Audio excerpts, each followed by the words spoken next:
Hi, everyone. This is Josh Swindler with Community Voices at the Downtown Library. Today we've got Danny Gach with us, and I'm going to go ahead and let him introduce himself.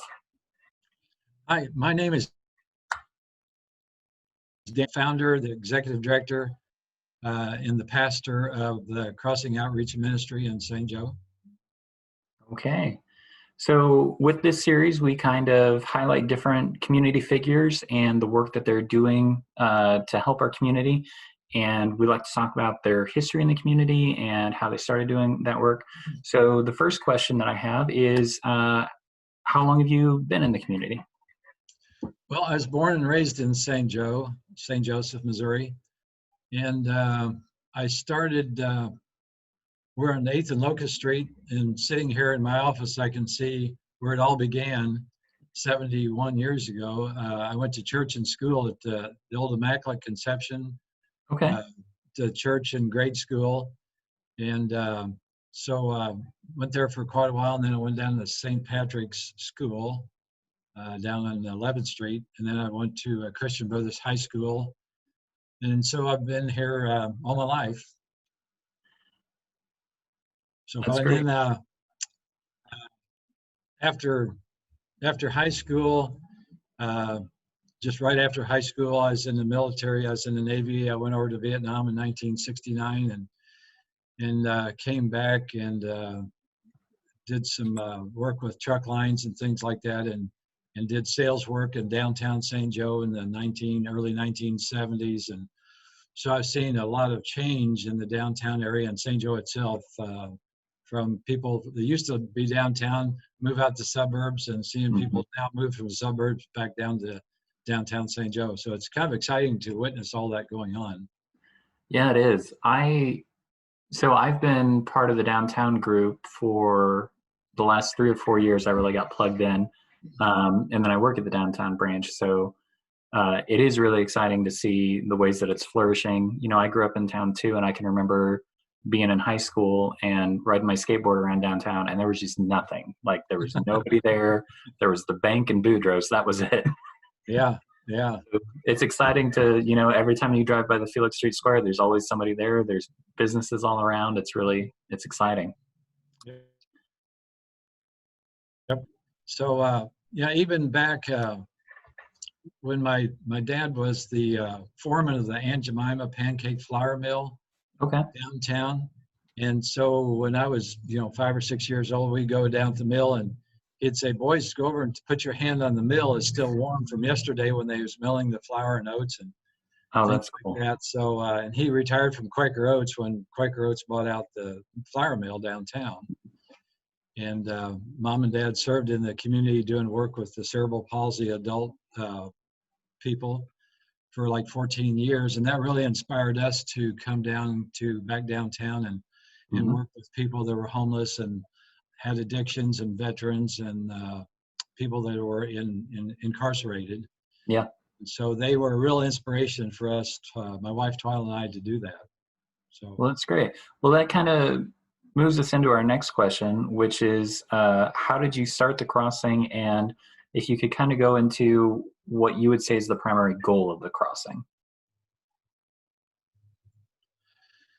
Well, when I did some real estate work, people were moving from the downtown out suburbs and back, and I saw the downtown go through the, like you said, the vacancy time when people were moving out, businesses and closing, and buildings deteriorating and needing repair, and older homes and things like that.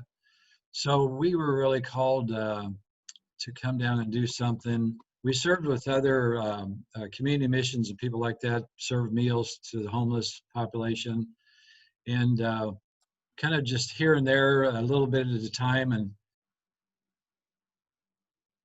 just some people around the downtown area. They said, well, a lot of churches and organizations come downtown and will visit a time or two and not come back. And so I knew from just talking to people that we need to have a presence and have some ownership of it and not just visit. So I think it's been, this November, it'll be 8 years when we purchased our first building downtown and made that commitment and opened the doors. and it was pretty much a learning experience. We knew something about homeless and different people around town, but it was a real eye opener when we made a commitment to start opening the doors and bringing just people walk in off the streets, and we found that they may have been to one or two other places or in town trying to get some help for Mhm. food, clothing, or shelter. And we found that everybody that's working with the homeless can do this or that part of that person's life, but not everything. Of course, nobody Right. can do everything. So we just started off thinking, okay, what can we do? Mhm. And so at first we had some socks and clothes and pizza for meals, and so we started to do what we could, and then it just grew from there. We were really cut our teeth in this population, literally, of learning what's from the ground floor, and then built it up from there. And so Yeah. it's been quite an experience. So when you opened it up, was that the first like really direct long-term work that you've done with the homeless community, or did you have some background in that before purchasing the building and opening the site? Um, well, some of that with buildings and development and everything I did in real estate, Mhm. and that came kind of natural. Um, so, but not just the church we went to. We did a lot of outings as a group, and we served meals different places, and we went to people's homes, and we would have neighborhood events. We'd have a cookout in the area of poverty, and we'd start just grilling with some people there, and pretty soon 30 or 40 people from the neighborhood came by, and it's amazing what food will do for a Yeah, it neighborhood. really is. And so and people enjoy that. They really opened up and spoke to us what their needs were and things like that, and it was very fulfilling to do as a group of the it just kind of grew from there and into a commitment that kept on growing. That's great. So you mentioned that people were kind of expressing their needs to you, and then you were finding your niche within the service community of how you like what specific needs you would be filling. Uh, is that still the same today, or do you guys have more of a broad vision? Well, we our intent was not to be just another agency Hmm. that was working on our own, but to share and build a community of agencies and interact and collaborate with one another. And so that we've been doing more of that as we've gone along. And it took some growing up and getting recognized as a real ministry, so to speak. And so we've laid out the groundwork, and now we have 6 buildings we operate out of. Oh And wow. so that's allowed us to get the attention of some other folks and Hmm. come and go sometimes. And there's a trust factor there, and we've earned some of the people's trust. And so we've worked with Community Action Partnership of St. Joe, Habitat with for Humanity, and even years ago we helped paint and work on some houses for Habitat. Maybe 10 years ago or so. So there's some background work with that. That's helped out today, and we still work with Habitat.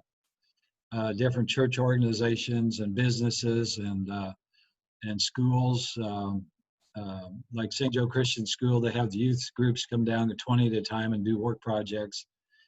And that's one of our underlying things that we've done over the years is when it seems like, even like when I grew up as a kid, when you worked alongside somebody else, there was a natural relationship that developed, and you talked about life and skills and things like that. And so we try to do a lot of that, where it's we created and used to working and talking and trusting one another, and that opens doors to more life skills and things that needs people have that we can meet. Yeah, I was part of some organizations like that when I was in high school that really focused on community work and kind of building those relationships and teaching those skills. And it had a huge impact on me. It kind of opened up a career field that I was in for several years in construction, just those skills that I learned and helping out. So that's really great that you guys are doing that. So what are some of the work projects that you've worked on with these youth? Actually, lots and lots of things. The most recent, we are starting to, hopefully in November, we'll open a building. It's like a three-story building, and it'll be for ex-offenders coming out of the local prison system. There's somewhere around 40 or 50 guys, the men that come out of the prison every month, and most of those stay around St. Joe. So there's an old building just on 7th Street that we've been remodeling. So we had last year when we first started the project of remodeling, we had 7 different high school seniors from 7 different schools, and they came in and built some bunk beds and put up some walls and hammers and nails, and the girls and boys just got really excited about doing that. And so I told them the story about what we were doing, and the guys coming out of the prison system, they would live in the building and they would get trained in the building with Habitat Institute. It's a nationwide program, HBI. And so the guys will get trained in carpentry, plumbing, electrical, and forklift operation right there. They'll live in the building, get trained in the building. And I encourage all those youth to come back like a year later and visit and tell guys that live there and work there that you were a part of that building process of building a home and an environment that they could live in. Yeah. They all got pretty excited about that, knowing that they were on the ground floor, so to speak, in building. That's exciting. So you've got this new building that's coming up, which is kind of would you call that like a halfway home, I guess, or? Yeah, a reentry. Reentry. Yeah, and the term, I guess, is useful now as an ex-offender. It's coming out of the prison system. And it's really people that mostly lived in a community, and they just did something wrong or something, and they've paid for their offenses, active and useful. And so so it's a little bit of an uphill battle when you put on your resume you've been in prison for a while, and most of those guys have a skill that they still know. Yeah. They just need to get back and get that discipline, work them back in, and get reintroduced and have a second chance, and have somebody once takes a little bit of a risk to hire that person. Yeah. So we do that.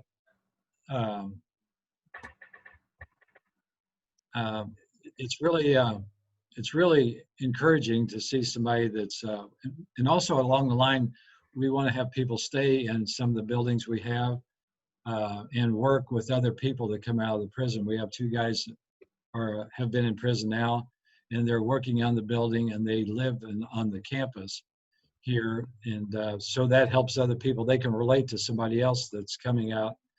And the first thing they want to know when they get out of prison is, can this be successful for me? And can I make it and not go back in? So there's a trust factor for them with us. Yeah. Yeah, I guess. To be successful. That's yeah, we think it's the other way around a lot of times. Well, that's what I was going to say is that, I think kind of the narrative is that these ex-offenders are supposed to take whatever that is offered, but when you put it like that, they've really, in a certain way, they're putting their future in whoever they're working with at that point, and that is a pretty big responsibility. Exactly, because they don't want to fail again. Right. They take the chance to come out of a controlled environment and to come out like what they call chaos to us, everyday living is chaotic. You do this, you show up here and all that. Yeah. We have to provide an environment where they buy into that and trust us enough to make them become successful. Well, that's awesome. So what other, you said that you had several buildings. What other programs do you have going on? We have a nutrition center, which is like a really upscale food pantry. Okay. And we are a partner agency with Second Harvest. Okay. And about a little over a year ago, Second Harvest, where they had fruits and vegetables there to people that just walked in the door and picked up their needs, the people that are poverty level. And so that was overwhelming for them because they operate a huge warehouse distribution for like 14 counties. Oh, wow. So they shut that down, and so we took that over. And we have about a 5,000 square foot building. It's right next to the reentry building Okay. on 7th Street. And so we've been open a year and a month. And just to give you an idea, we do food rescue. So we pick up food from Sam's Club, Price Chopper, Hy-Vee, and both Walmarts 4 or 5 times a week. Mm-hmm. And so in 1 year's time, and that food that is close to expiring. It's within a day or two of expiring. So Right. in the next couple of days, it would have been thrown in the dumpster. So Right. we rescue that food, and in right at 1 million pounds of food that would have been thrown in dumpsters somewhere in St. Joe. And Wow. so we've given that out, put it on the shelves, and marked it, weighed it, and categorized it, and make sure it's still good. Mm-hmm. And so we serve on a monthly basis about 800 households. And some of those households would have 2 or 3 or 4 people in the household. So that's 800 households is picking up rescue food on a daily basis. That's amazing. That's a really well, and it's especially to be utilizing a resource that just would be going to waste otherwise. This isn't Yes. something where taxpayer money is being funneled, or it's just the resource is already there and you're directing it to a need in the community. That's amazing. Right. And it's run on a volunteer basis. We have volunteers that come in and stock the shelves and make sure everything's fresh. And so we go around and pick up the groceries for people and take it out to the cars, or they wait inside. Before the COVID was, they wait inside. Now we do curbside delivery. So there's like 800 volunteer hours a month. A few people to do that. So there's 700 or 800 volunteer hours from the community that people come and help out and accomplish that. It's an amazing thing to watch. It's like a little old corner grocery store that we used to have in St. Joe. Yeah. So people come the same days. A lot of times they can shop once a week Mm-hmm. at the nutrition center. And so it turns out that the people that volunteer on the same days as the people come and pick up their groceries, so they get to know each other's name and who's in the family, and they have that relational process that works back and forth, and people really like that. You're not Yeah. just another person coming in day after day. And so there again, what we try to accomplish is we've had some people come in and prepare like a small crock pot with some food ideas that we have there, some different fruits and vegetables we have, and they'll make up like a stew or something like that, and people can sample that, and then they'll get a recipe to take home and learn how to cook that recipe, and then come back next week and make meals out of that groceries that they picked up. That's a really cool way to just even further help people. I imagine a lot of the younger people who are part of the program maybe don't have a lot of experience cooking, and so to not only say here's some healthy from scratch cooking, but here's a way to use that food. That's right. Helps build those life skills. Exactly. And there's a term that is coined that I heard years ago. There's 2 types of ways to work with people. One is transactional. Mm-hmm. When there's a transaction, like if I come to you and say, Josh, I need 2 befores or bread and butter or something, or clothes, and you provide that for me, and next week I come back and I need more of that. That's a transactional relationship. A transformational relationship is where pretty soon you're saying, well, then what can I help you change that, or how can we make that better or Mm-hmm. bigger, or whatever, change that. So you and I work together and say, well, I don't know how to cook, or I don't know how to do something, or I'm running out of clothes. I don't have a good dishwasher or a wash machine and dryer. And so I'm getting clothes dirty and I'm throwing them away instead of cleaning them. So that's a transformational transaction, transformational relationship that people have. And we like to build, and if we can change that for the better or somehow enhance that relationship. That's really good. So you said, I'm assuming that a lot of your services are volunteer based, not just the community or the nutrition center. Right, right. Where do these volunteers come from? How do you find them and help them help others, I guess? From a lot of different organizations. Early on, to get the word out, I spoke to groups. Anybody that sits still and listen, I spoke to the Lions Club and Sertomas and schools and businesses and things like that. And so we just built that volunteer base, kind of a one-on-one, and in the newspaper and different radio, TV spots we do, and people call and volunteer, and so we're always looking for more volunteers. And there's a guy named Robert that's at the nutrition center, and he went through some tough times in his life and lost a lot of things, and was pretty depressed about life, and started looking inwardly and recluse from society.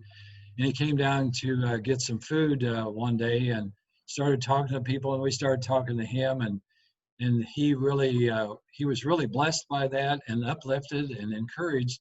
And so he's been a volunteer there almost on a daily basis for the last year almost. And so he comes down every day, and everybody knows him, and he's helping people. And so when Robert talks to people that are in the same situation that he was in a year ago, he encourages them to to look to serve and to volunteer and help others. And it's kind of when we take our eyes off of our own problems and help someone else, that sorrow or disappointment, and it cuts it in half. They take half the load, and we are left with half. And so, like Robert says, when you share the blessing, then it multiplies. You're blessed, and then you bless somebody else, so that's a multiplying effect, and the sorrows are cut in half. Yeah. So that's just a great attitude to have in life.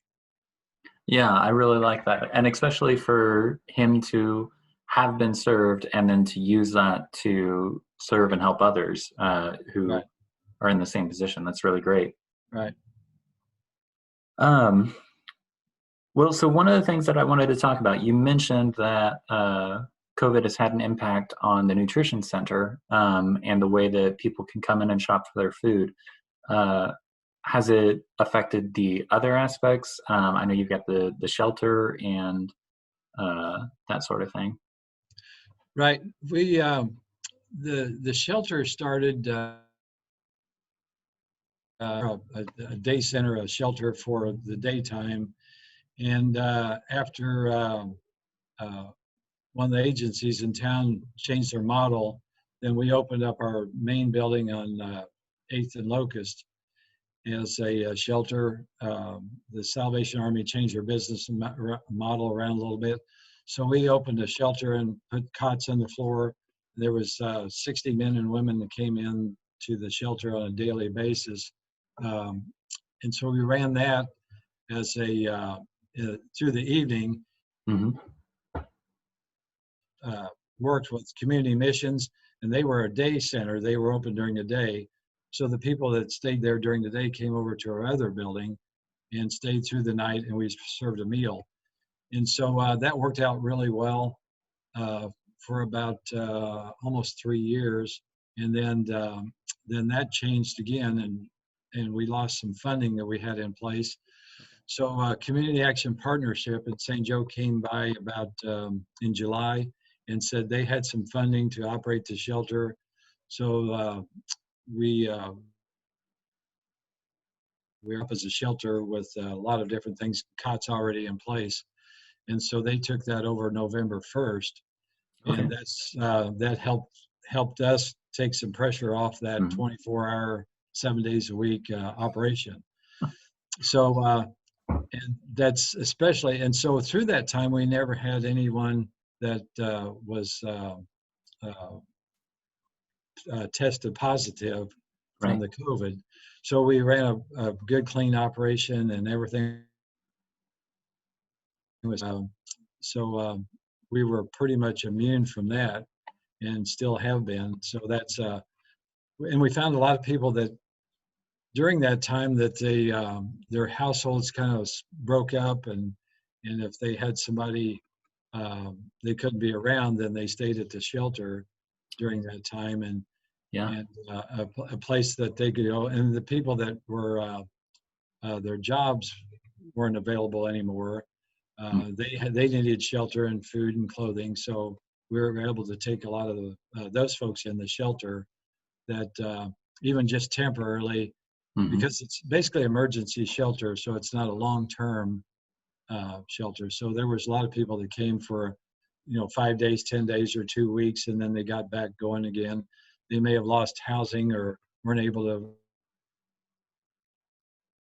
house people in that kind of situation. Yeah. Well, and I think that those kind of like social services are really the importance and need of those in the community are really highlighted by crises like this. Because I know that I've got a lot of friends who it really shows you how close everybody is to Yes. needing those services, and how fragile the system can really be when, uh, you know, a couple of days can make the difference sometimes, between needing these Yes. services and not needing these services. So it's really great that you guys are able to kind of step up into the need that COVID created and kind of help fill that, I guess. Right. And then we learned that being around some of the homeless population for a number of years, that it wasn't always the same people. There's a pretty good turnover of people coming and going out of homelessness.